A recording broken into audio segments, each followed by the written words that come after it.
जय हिंद दोस्तों। आप सभी का मेरे YouTube चैनल में स्वागत है। आज के इस वीडियो में हम सैलरी, कोई अगर सैलरीड पर्सन है तो उसका जो सैलरी से इनकम होगा उस पे उसको टैक्स कितना देना है, यानी सैलरी इनकम में उसका टैक्सेबल इनकम कितना होगा उस पर हम चर्चा करेंगे। क्वेश्चन है, how to calculate taxable income from salary.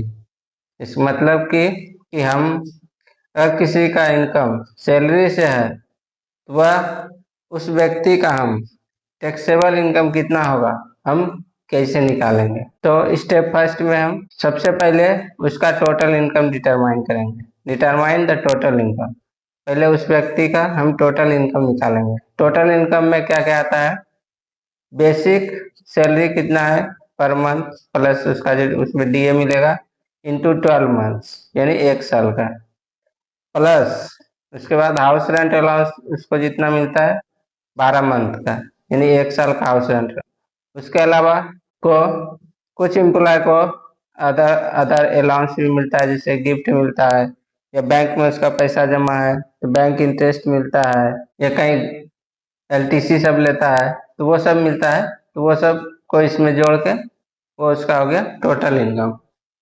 अब नेक्स्ट स्टेप है कि टोटल इनकम निकालने के बाद हम उस एम्प्लॉय का टैक्सेबल इनकम निकालेंगे। तो टैक्सेबल इनकम इक्वल टू होता है टोटल इनकम माइनस, यानी टोटल इनकम में से अगर आप स्टैंडर्ड डिडक्शन घटाएंगे तो स्टैंडर्ड डिडक्शन जैसे अभी 50,000 रुपया है, 50,000 को घटाए, और deduction under chapter 6A section 80C से लेकर सेक्शन 80U के तहत अगर कोई किसी का डिडक्शन है तो वह डिडक्शन को घटाना पड़ता है। जैसे एनपीएस कोई एनपीएस में कंट्रीब्यूशन करता है, पीपीएफ में कंट्रीब्यूशन करता है, किसी ने पीएम केयर फंड में दान कर दिया तो वो सबको इसमें से घटा दिया।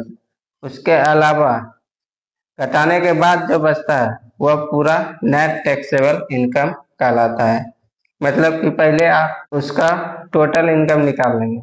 टोटल इनकम में से आपको स्टैंडर्ड डिडक्शन, फिर डिडक्शन जो दिया जाता है चैप्टर 6A के तहत वो घटा दीजिएगा।